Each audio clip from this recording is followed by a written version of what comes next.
Olá pessoal, tudo bem com vocês? Olha só, nós vamos aqui começar o nosso curso de administração de recursos materiais, toda a parte teórica, todo o assunto que envolve essa matéria e também a gestão patrimonial, para que possa então abordar todo o edital, todo o assunto que você precisa, tudo bem? Olha só, a administração de recursos materiais é uma área muito nobre da administração que vai buscar suprir os diversos setores de uma organização com os materiais necessários. Então, a gente pensar um pouco agora, qualquer que seja a organização, seja ela pública, privada, uma organização com fins lucrativos, sem fins lucrativos, ela sempre vai precisar de materiais para desenvolver suas atividades. Seja uma organização, por exemplo, Câmara dos Deputados, ela lá, uma organização no âmbito do legislativo que precisa de materiais de escritório, precisa de materiais como microfone para sessões, como computadores. A polícia também precisa de colete balístico, munição, armamento. Há, por exemplo, organizações, agências reguladoras. A Anvisa, por exemplo, ela precisa de materiais também para desenvolver suas atividades de fiscalização, suas atividades meio. Pessoal, qualquer que seja a organização, não interessa a ordenação dela, a orientação econômica dela, ela sempre precisa de materiais para poder desempenhar suas atividades. E aí, quem é que vai suprir essa organização com os materiais necessários? É a administração de recursos materiais. Então, um papel importante dessa matéria, dessa área da administração, é então suprir os diversos setores com materiais necessários. Mas além disso, a gente também compreende que a ARM seria uma abreviação, tá certo? De administração de recursos materiais. A ARM tem como um grande propósito maximizar a utilização de recursos. Atenção, porque esse negócio de maximizar o uso dos recursos pode ser mal interpretado. Vamos entender melhor. Maximizar o uso dos recursos seria dizer que eu preciso utilizar ao máximo os materiais para evitar desperdício. Então, atenção, maximizar o uso dos recursos representa para nós uma necessidade de utilizar os recursos ao máximo para evitar desperdícios. Por outro lado, o capital investido em materiais, o capital investido em estoque, ele deve ser minimizado. Por quê? Porque estoque, principalmente do ponto de vista financeiro, representa capital parado. Então, o ideal seria ter mais capital de giro, que seria capital necessário para honrar com as obrigações aí do dia a dia da organização, do que capital parado, imobilizado em estoque. Então, olha que interessante. Se eu quero maximizar o uso dos recursos para evitar desperdício, por outro lado, eu quero minimizar o capital investido em estoque. Mas veja só, quando a gente está falando da ARM, essa visão de minimizar o capital investido em estoque é do ponto de vista financeiro. Por quê? Porque quando a gente está falando do departamento de vendas de uma organização que negocia com o cliente, o interessante seria ter estoque mais volumoso. Quando a gente está falando, por exemplo, do departamento de compras que negocia com o fornecedor, o ideal seria ter também estoque mais volumoso, porque aí eu garantiria possivelmente descontos, pleiteando então descontos, garantindo a economia de escala. Então, olha o que eu estou dizendo para entender melhor. Do ponto de vista financeiro, eu quero minimizar o capital investido em estoque. Mas, por outro lado, vendas e compras deseja estoque mais volumoso para melhor atender o cliente, para poder negociar melhor com o fornecedor. Tudo bem? Agora dá uma olhadinha aí. A gente então vai tratar aí a administração de recursos materiais e eu começo aqui trazendo para vocês o conceito. É a área da administração que tem como objetivo suprir adequadamente os diversos departamentos de uma organização com materiais necessários para ela desenvolver as atividades normais dela. Então, armazenar também seria um papel da administração, armazenar os materiais no formato e local adequado.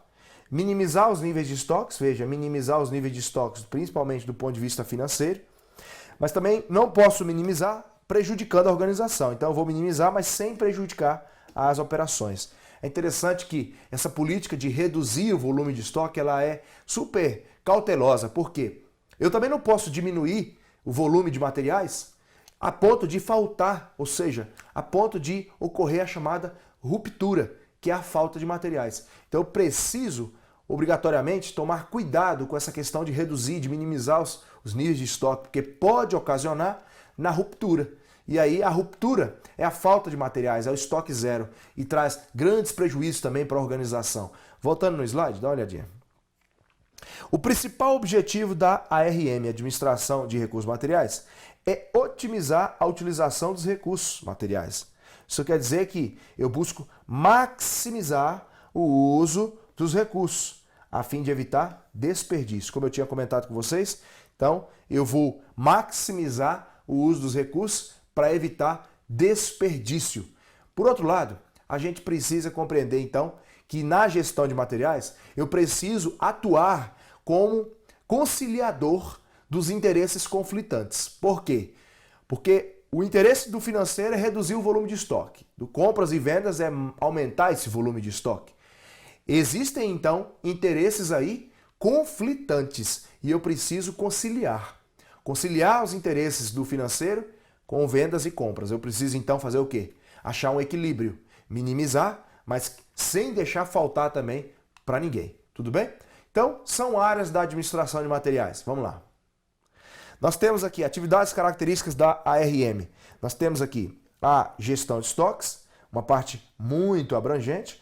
Nós temos a gestão de compras, que é onde a gente vai tratar aqui do processo de compras propriamente dito, e não entra no mérito da licitação. E a gestão de distribuição, responsável então pela parte de recebimento, pela transferência, distribuição de materiais, o suprimento de materiais, armazenamento, guarda, tudo está aqui dentro dessa parte, né? Então a gestão de estoque seria o nosso objeto de estudo inicial, tá certo? Então a gestão de estoques, o armazenamento, a guarda, o controle de estoques, tudo isso é atividade característica da administração de materiais. Para a gente começar então o nosso tema propriamente dito, para a gente começar o nosso curso aqui completo, nós vamos começar trazendo o conceito do que seria o estoque. Dá uma olhadinha no slide.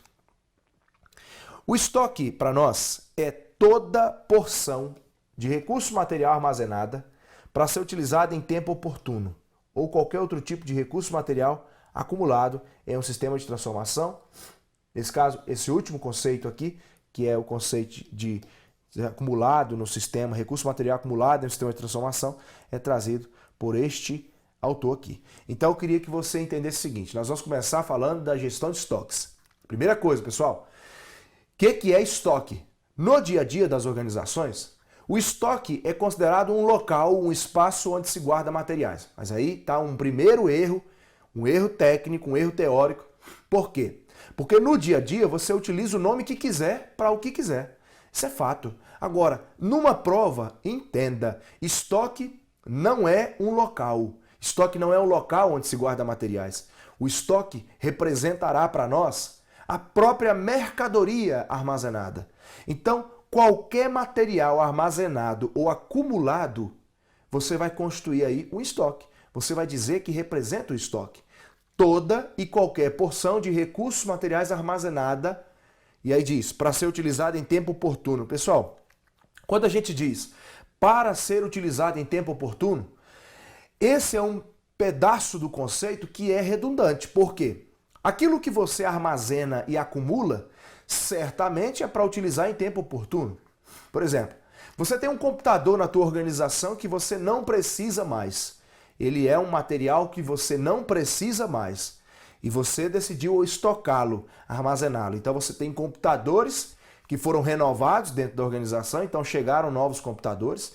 Os computadores anteriores, eles ficarão parados até a organização dar um destino. Então vão ficar parados para futuramente vender, doar, permutar, coisa do tipo. A questão é, se você armazenou, estocou computadores num depósito, você pode chamar esse conjunto de computadores de estoque? Posso. Por quê?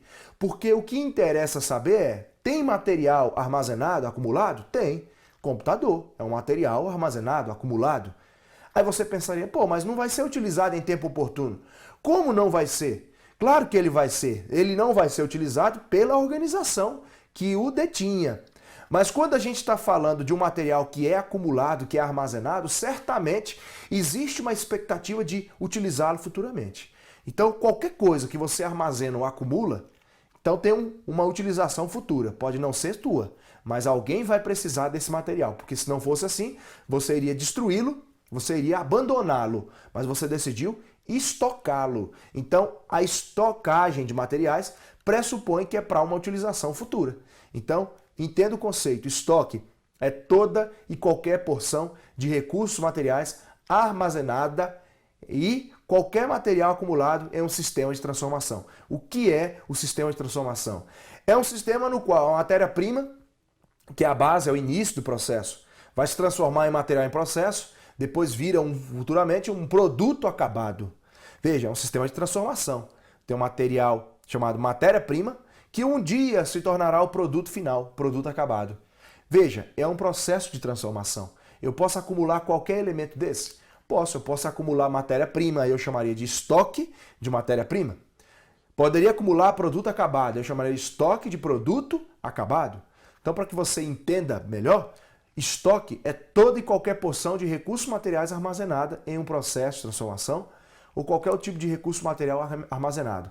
E para ser utilizado em tempo oportuno é só uma informação excedente, porque quando a gente está falando de material estocado, pressupõe que é para uma utilização futura. Tudo bem? Dá uma olhadinha no slide. Então, estoque é toda, tá vendo? Generalizada, hein? Toda porção de recurso material armazenada para ser utilizada em tempo oportuno ou qualquer outro tipo de recurso material acumulado em um sistema de transformação. Maravilha. Aí, olha essa questão de prova. Como o estoque é fundamental para o funcionamento de uma empresa, quanto maior for o investimento em estoque, maior será a necessidade de comprometimento e de responsabilidade de cada um dos departamentos da empresa na gestão de materiais. A gente está falando o seguinte, primeiro, a questão começou dizendo que o estoque é fundamental para uma organização. Primeira coisa, tá certo, realmente o estoque é fundamental para uma organização. Embora existem políticas por aí que não utilizam estoque. O sistema just-in-time, que a gente vai estudar depois no curso aqui. Mas existem políticas que não utilizam estoque? Existem. Mas o tradicional, o convencional, que é o chamado just-in-case, ele pressupõe a necessidade de um estoque. Para quê? Pessoal, você armazenar materiais para utilização futura tem grandes benefícios do tipo economia de escala. Você compra uma quantidade para armazenar, acumular e tem benefícios. De que ordem os benefícios? Você pode pleitear descontos, você ganha com o transporte porque está transportando mais materiais por um mesmo preço. Você tem vantagens quanto ao atendimento ao cliente. Dificilmente vai ocorrer a ruptura. Não vai ter falta, o material está lá, então você vai ter o material à pronta entrega, que é uma grande vantagem no marketing do atendimento ao cliente. Então, realmente o estoque é fundamental para uma organização. Essa parte da questão está correta também.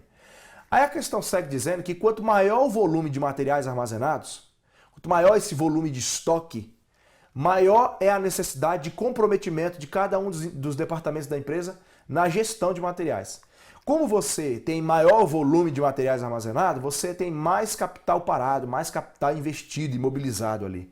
Então o ideal realmente é isso. É maior responsabilidade de cada um na gestão de materiais. E a questão, dá uma olhadinha?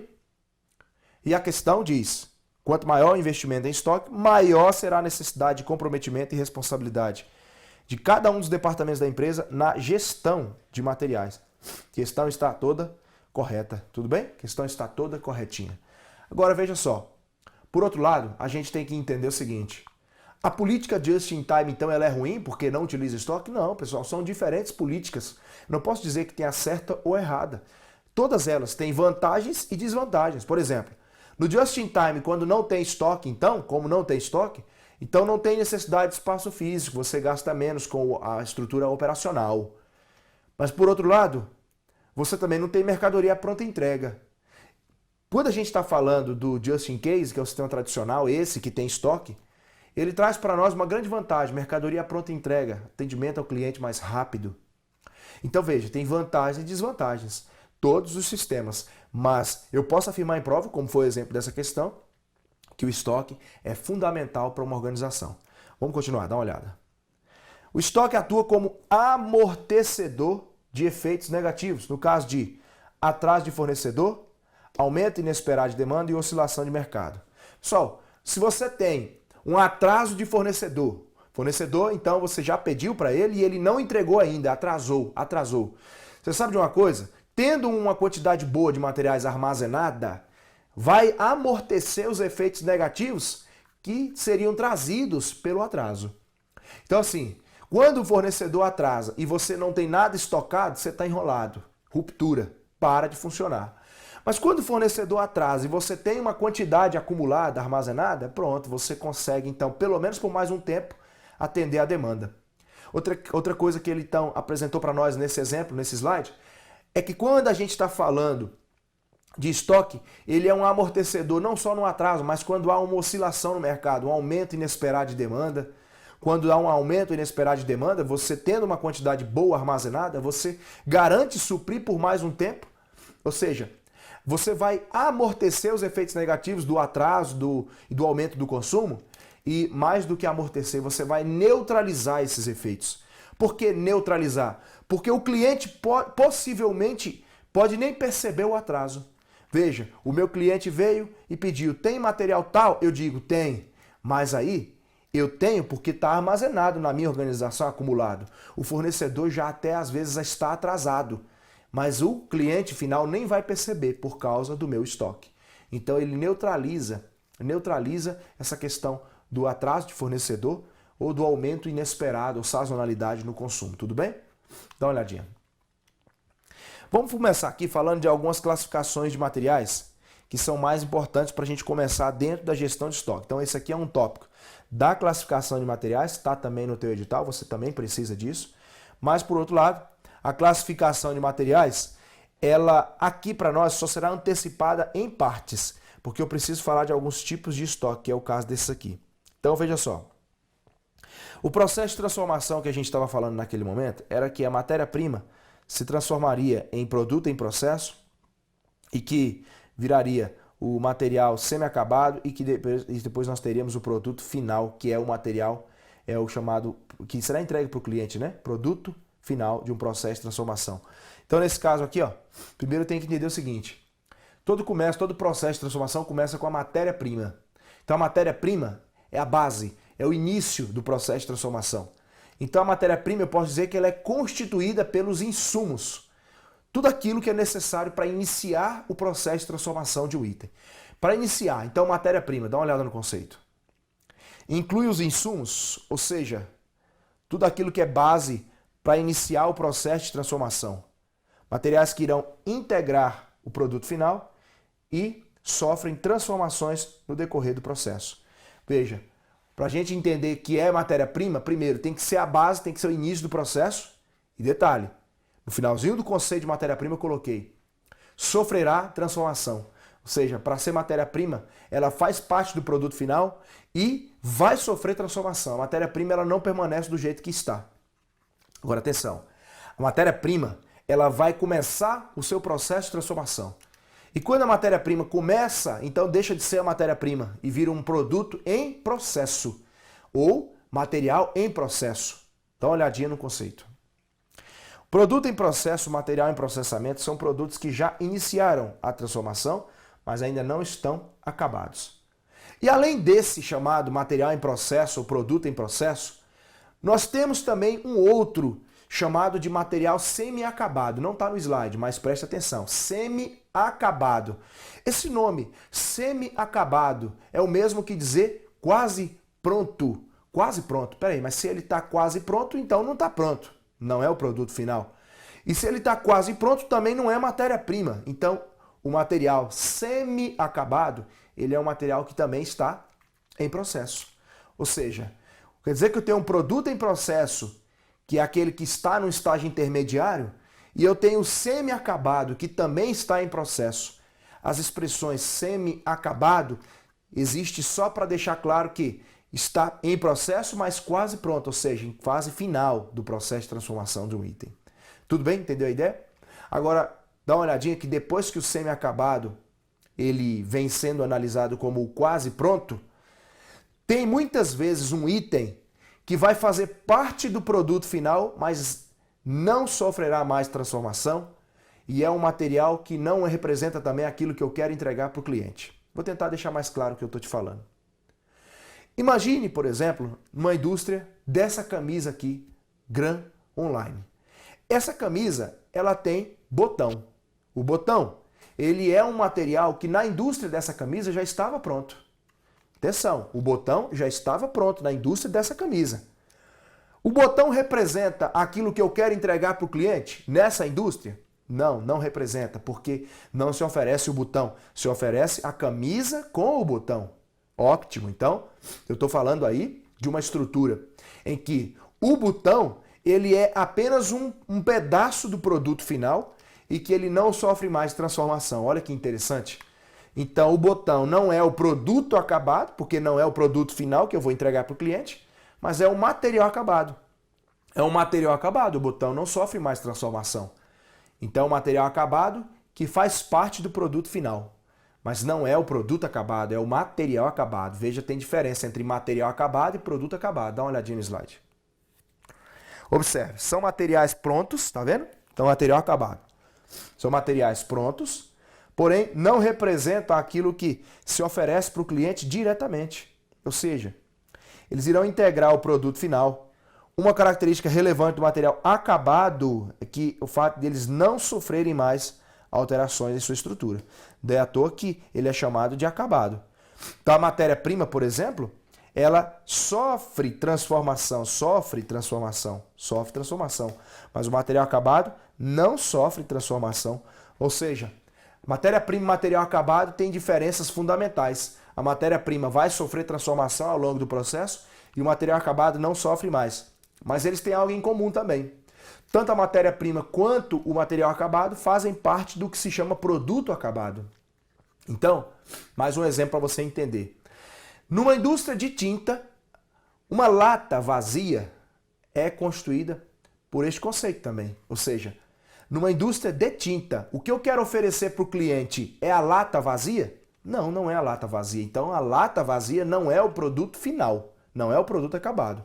Mas a lata estando pronta e não sofrendo mais transformação, só falta colocar a tinta dentro, a lata é considerada material acabado, mas não produto acabado. Ficou claro então? Atenção. Quando a gente está falando de material acabado, ele é totalmente diferente de produto acabado, porque o produto acabado é o produto final, aquilo que eu quero entregar para o cliente. E o material acabado é um material que está pronto, mas pronto para integrar, para fazer parte do produto final e não pronto para entregar para o cliente. Porque o material acabado não é aquilo que eu desejo entregar para o cliente diretamente, tudo bem? Dá uma olhadinha no slide. Então, o acabado, ele para nós é um material pronto, o nome já sugere isso, mas não representa aquilo que eu quero oferecer para o cliente. Olha esse aqui, ó. Produto acabado, agora a diferença, ó, representa a realização do que a organização almejava. Ou seja, trata-se daquilo que se oferece para o cliente. São produtos que foram produzidos e ainda não vendidos, ou seja, produtos que estão prontos para serem disponibilizados para o cliente. Agora, pessoal, para acontecer todo esse processo de transformação, para uma matéria-prima virar um produto acabado um dia, eu precisei de máquinas, de equipamentos, de materiais de escritório, eu precisei de uma série de materiais. E eu preciso te dizer o seguinte, todos os itens necessários para o processo, mas que não fazem parte do produto final, eu chamo de material auxiliar ou material de manutenção. Então, por exemplo, na indústria dessa camisa, uma agulha foi necessária. A agulha não faz parte da camisa. Então eu posso deixar bem claro para vocês o seguinte, a agulha é um exemplo de material auxiliar, porque auxiliou na execução e na transformação, mas não representa parte do produto final. Ou seja, pessoal, para ser auxiliar, obrigatoriamente não pode integrar o produto final. Não pode integrar. E auxilia na execução e na transformação do produto. Dá uma olhada no conceito. É também, então, o material auxiliar denominado peça de manutenção, tá? Ou material de manutenção. E aí fica esperto, porque esse termo manutenção pode te confundir e fazer você pensar em conserto, tá? Em conserto, e não tem nada a ver com o conserto. A expressão material auxiliar ou de manutenção visa mostrar que é um material que mantém o processo de execução ou transformação. Ou seja, eles não compõem o produto final e não necessariamente também uma máquina ou equipamento, pode ser até mesmo um material de escritório. Como eu disse, uma caneta obrigatoriamente, quando a gente está falando de materiais do tipo auxiliares, eles auxiliaram de alguma forma na execução e transformação do produto, mas não fazem parte do produto final, tudo bem? Bom, então, esses tipos de estoque que eu apresentei para vocês são os tipos mais tradicionais, cobrados em provas bem recentes. Você precisa saber então a diferença. Falamos aí matéria-prima, aí vem o material em processo, vem o semi-acabado, que é o quase pronto, aí você tem o material acabado que vai fazer parte desse produto final, e nós temos o produto acabado, que é o produto final. E para fazer todo esse processo de transformação, teve o auxílio dos materiais auxiliares, materiais utilizados na execução e na transformação do produto. Beleza? Dá uma olhadinha no slide. Nível de serviço logístico é o primeiro conceito, então, que a gente vai trabalhar nesse momento. O nível de serviço logístico representa para nós um indicador matemático, ou seja, é um conceito referente à capacidade do almoxarifado de uma organização para atender corretamente os pedidos que recebe. Então, a organização, por exemplo, aqui eu tenho a figura do cliente. E aí esse cliente, pode ser um cliente interno, pode ser o próprio funcionário, servidor público. Aqui está o setor responsável por atender. Esses clientes vão fazendo pedidos, solicitações aqui, e resta saber se esse setor vai atender corretamente. Então, se foram feitos 100 pedidos e só foram atendidos ou entregues corretamente 90, então o nível de serviço logístico vai ser igual a 90%. Ou seja, de um total de 100% ou 100 pedidos feitos pelos clientes, só foram entregues corretamente 90. Então, nível de serviço logístico vai ser o primeiro conceito que a gente vai trabalhar no nosso curso aqui da gestão de estoque. Além dos outros que a gente já tratou, o primeiro conceito diferente, né, que a gente vai considerar aqui na gestão de estoque. Cai em prova, para você calcular, e cai o conceito também. Então, veja só, nível de serviço logístico é um indicador matemático que representa a capacidade de uma organização para atender corretamente os pedidos que ela recebe dos clientes. Aí, eu estava te dizendo que nível de serviço é esse indicador, para mostrar o tanto que ela atende, a capacidade dela para atender. Qual é o nosso planejamento, pessoal? Dentro das organizações, eu devo desenvolver um planejamento para atender 100% dos pedidos. Por quê? Porque todos os pedidos que me são feitos, eu precisaria atender corretamente, dentro do prazo, na quantidade certa, na qualidade certa. Então, veja, eu vou desenvolver um planejamento para atender 100% do nível de serviço logístico. Embora se reconheça que um nível de serviço logístico maior do que 90% é um bom nível de serviço logístico. Então, na próxima aula, a gente vai falar sobre nível de serviço logístico, sobre giro de estoque e antigiro. Acompanha aí. Um abraço para vocês e até mais.